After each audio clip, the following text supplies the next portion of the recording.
آج کی ویڈیو جو ہے یہ ہے کہ اصل حکمران، حقیقی حکمران کیسے ہوتے ہیں۔ حضرت عمر فاروق رضی اللہ تعالیٰ عنہ ایک دفعہ ان کے رات کو 2 گلیاں رہ گئی تھیں۔ وہ نقاب پہن کے اپنی رعایا کا حال احوال پوچھنے کے لیے گلیوں میں جاتے تھے۔ تو اس دن پہ 2 گلیاں ان کی رات کو پوری نہ ہو سکی رہ گئی تھیں، تو انہوں نے صبح نماز فجر کے پاس نقاب پہن کے جو ہے وہ گلیوں میں گشت کرنے کے لیے نکل گئے۔ تو وہ جب اس طرح جا رہے تھے تو انہوں نے دیکھا کہ ایک جگہ پہ ایک کٹیا سی بنی ہوئی ہے، جھونپڑی سی، اور اس میں ایک بوڑھی عورت پریشان بیٹھی ہوئی ہے۔ تو حضرت عمر فاروق رضی اللہ تعالیٰ عنہ جا کے اس بوڑھی عورت سے اجازت مانگتے ہیں کہ اماں کیا میں آپ کے پاس اندر آ جاؤں؟ تو اس بوڑھی عورت نے کہا کہ نہیں، جا دوڑ جا، نہیں آنا، تم کون ہو، یہاں نہ آؤ۔ تو حضرت عمر فاروق رضی اللہ تعالیٰ عنہ پھر اجازت مانگی کہ اماں مجھے آپ اندر آنے کی اجازت دے دیں اور میں آپ سے پوچھنا چاہتا ہوں کہ کیا مسئلہ ہے۔ اس نے پھر اسی طرح حضرت عمر فاروق رضی اللہ تعالیٰ عنہ کہ نہیں، جا تو کون ہے، یہاں سے چلا جا، نہیں آنا، میں اجازت نہیں دیتی۔ تو حضرت عمر فاروق رضی اللہ تعالیٰ عنہ نے پھر ریکویسٹ کی، بار بار ریکویسٹ کرنے سے اس نے ان کو اندر آنے دیا اور آ کے پوچھا کہ آپ جو ہے وہ کیوں پریشان ہیں، آپ کو کیا مسئلہ ہے؟ تو اس نے کہا کہ مجھ پہ 25 دن آئے تقریباً قرضہ بن گیا ہے، میرے گھر میں خوراک وغیرہ نہیں ہے، اور اس وقت جو مسلمانوں کے جو خلیفہ ہیں حضرت عمر فاروق رضی اللہ تعالیٰ عنہ، ان سے میں سخت ناراض ہوں، اور جو ہے انہوں نے یہاں تک کہ یہ میرا حال تک آ کے نہیں پوچھا۔ تو انہوں نے کہا کہ اماں جان اگر ہو سکتا ہے جو کہ انہوں نے کہا کہ میں تو اب زیادہ عمر میں ہوں، اس عورت نے کہا ہو سکتا ہے میں آج یا کل کبھی فوت ہو جاؤں، لیکن وہاں جا کے قیامت والے دن یا قبر میں جا کے پیارے نبی صلی اللہ علیہ وسلم سے اس کی شکایت ضرور کروں گی کہ حضرت عمر فاروق رضی اللہ تعالیٰ عنہ حال تک نہیں پوچھا میرا۔ تو حضرت عمر فاروق رضی اللہ تعالیٰ عنہ کہنے لگے کہ اماں ان کی کوئی مجبوری ہوگی، مصروفیت ہوگی، وہ نہیں آ سکے ہوں گے، ان کو پتہ نہیں ہوگا کہ آپ کی یہ حالت ہے۔ تو وہ کہتی ہے کہ وہ کیسا حکمران ہے جس کو یہ پتہ نہیں ہے کہ یہ حالت ہے، اسے پھر کہو کہ وہ کسی اور کو جا کے حکمرانی دے جب وہ اپنی رعایا کا پتہ نہیں کر سکتا، جب وہ اپنی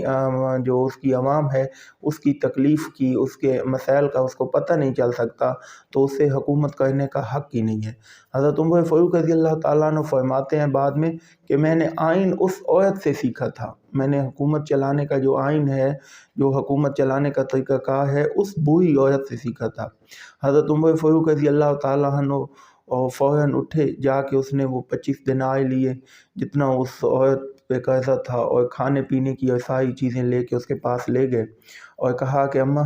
اب یہ آپ کو ساری چیزیں پہنچ گئی ہیں، آپ کے سارے مسئلے حل کر دیے ہیں، پلیز آپ عمر فاروق رضی اللہ تعالیٰ عنہ کو آپ معاف کر دیں۔ اس نے کہا نہیں، میں کسی صورت میں اس کو معاف نہیں کروں گی، بس قیامت والے دن جا کے جب اگلی زندگی میں جاؤں گی تو پیارے نبی صلی اللہ علیہ وسلم سے شکایت ضرور کروں گی۔ حضرت عمر فاروق رضی اللہ تعالیٰ عنہ نے اس کی منتیں کی۔ وہ حکمران جس سے کیس و کسرا کے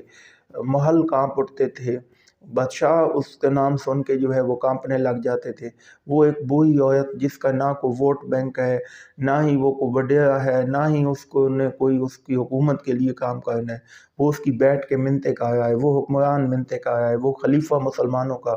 جو اتنا دلیر اور طاقتور ہے، وہ بیٹھ کے ایک بوڑھی عورت کے سامنے بیٹھا ہے اور اس کی منتیں کر رہا ہے کہ مجھے آپ جو ہے وہ معاف کر دیں۔ تو اس کی بار بار ضد پہ کہتی ہے کہ اچھا میں نے معاف تو نہیں کرنا تھا، تم کسی اچھی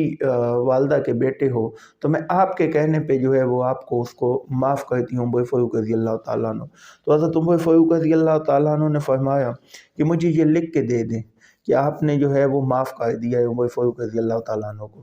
تو اس نے کہا کہ میں تو پڑھی لکھی نہیں ہوں۔ تو حضرت عمر فاروق رضی اللہ تعالیٰ عنہ نے فرمایا کہ میں لکھ دیتا ہوں، آپ اس پہ انگوٹھا یا سائن کر دیں۔ تو اس حضرت عمر فاروق رضی اللہ تعالیٰ عنہ نے وہ لکھا کہ اس نے عمر بن خطاب کو معاف کیا جو اس کی ناراضگی تھی، تو وہ لکھوا کے اس سے جو ہے کہ وہ بوڑھی عورت ناراض تھی، اس کے مسائل حل کیے گئے اور اس نے اس کو معاف کر دیا۔ اس سے سین کروانے یا انگوٹھا لگوانے ہی لگے تھے کہ اوپر سے حضرت علی رضی اللہ تعالیٰ عنہ یا کوئی اور صحابی آ گئے، انہوں نے آواز دی کہ اے عمر رضی اللہ تعالیٰ عنہ، ہم آپ کو ڈھونڈ رہے ہیں اور آپ یہاں بیٹھے ہیں۔ تو اس عورت نے کہا کہ یہ کیا ہو گیا کہ آپ عمر ہیں، اور میں نے اتنی زیادہ باتیں کی، اتنا آپ کو سنا دیا۔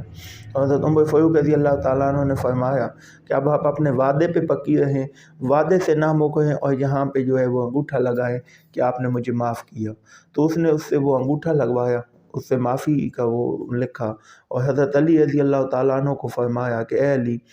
میری عمر کے حساب سے میں لگتا ہے کہ میں آپ سے پہلے جو ہے فوت ہو جاؤں، تو میری آپ سے درخواست ہے کہ یہ جو رکا ہے، یہ جو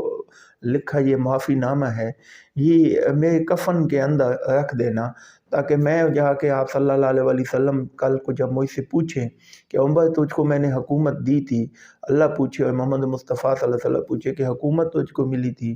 آپ صلی اللہ علیہ وسلم کے صدقے ان کو حکومت ملی تھی، تو حکومت ملی تھی تو تم نے اپنی خلافت میں کیا کام کیا؟ تو میں یہ کہہ سکوں گا کہ ایک بری عورت مجھ سے ناراض تھی، میں اس کو بھی منا کے آیا ہوں، یہ دکھاؤں گا۔ تو یہ اصل حکمرانی ہوتی ہے، یہ ایسے حکمران ہوتے تھے۔ ریاست مدینہ بنانے کے لیے ایسے حکمران کی ضرورت ہے